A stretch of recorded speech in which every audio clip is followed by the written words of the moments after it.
In the world of professional wrestling, where tales of triumphant comebacks are not uncommon, the resurgence of legends like Edge and Saraya following career-threatening injuries proved to be the stuff of legends.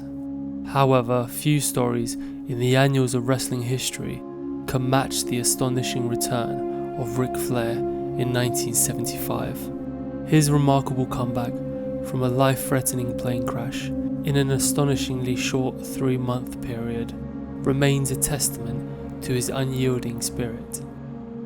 In this video, we revisit the extraordinary events, providing a more comprehensive account of this harrowing incident that almost took the life of one of wrestling's most beloved figures.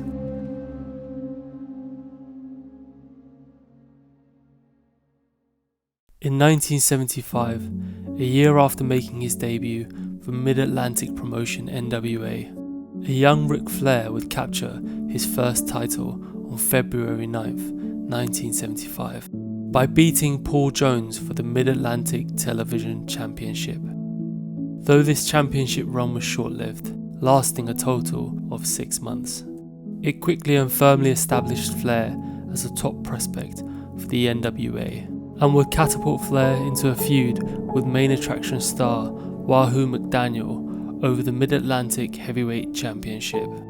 After coming up short in several title opportunities, Flair would finally defeat McDaniel for the championship in a title versus hair match on September 20th. The match proved to be a resounding success, not only for Flair but for the promotion itself.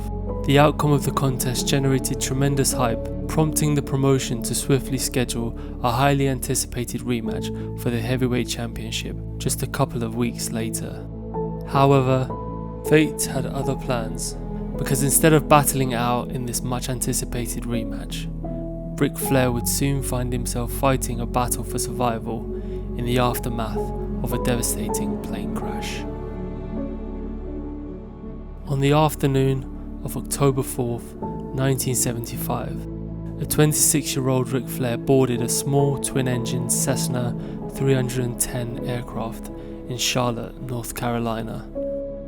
Bound for a wrestling show in Wilmington, the plane was filled with Flair and his wrestling colleagues, Johnny Valentine, Bob Bruggers, Tim Woods, David Crockett, and pilot Joseph Michael Farkas. But as the plane attempted to take off, due to the considerable weight of the passengers on board, which years later, according to Flair, was grossly over the weight limit by roughly 1,400 pounds, the pilot encountered difficulty in lifting the aircraft off of the runway, and in response would make a crucial decision to dump fuel from the plane's backup tanks to compensate for the excess weight, deeming it unnecessary for the short 45-minute flight. But as the plane took off, it would have to deal with strong headwinds as it navigated its flight path along the coast.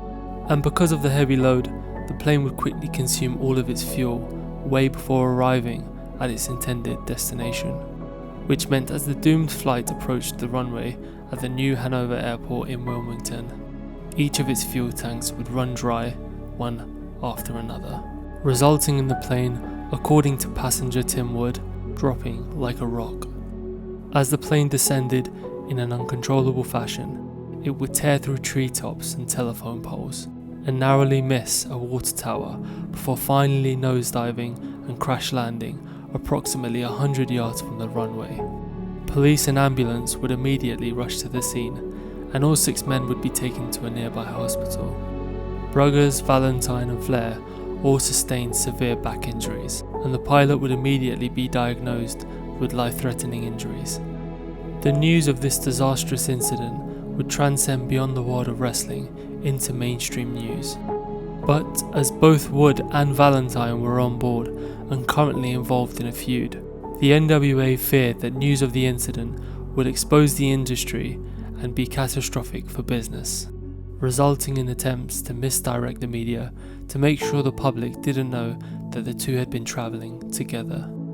And since Woods incredibly walked away from the crash, he would manage to make a miraculous appearance shortly after, to convince fans that he hadn't been on the plane, thus saving the reputation of the wrestling business. Unfortunately, others weren't so lucky. The incident would leave Valentine paralysed from a broken back, and 2 months after the crash, the pilot of the plane would tragically pass away from his injuries. Miraculously, despite the impact of the crash, everyone else on board would live to tell the tale.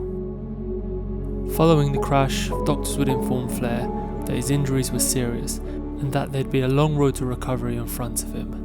They also told Flair that he would never wrestle again, advice that Flair would seek to disprove, because it would only take Flair 3 months of vigorous training and physical therapy before incredibly returning to the ring, where he would resume a feud with Wahoo McDaniel over the Mid-Atlantic Heavyweight Championship in January 1976, a feat that seemed impossible a mere few weeks prior. However, according to Flair, the injuries he suffered would significantly impede his ability to withstand the physical toil of the bumps he once effortlessly absorbed.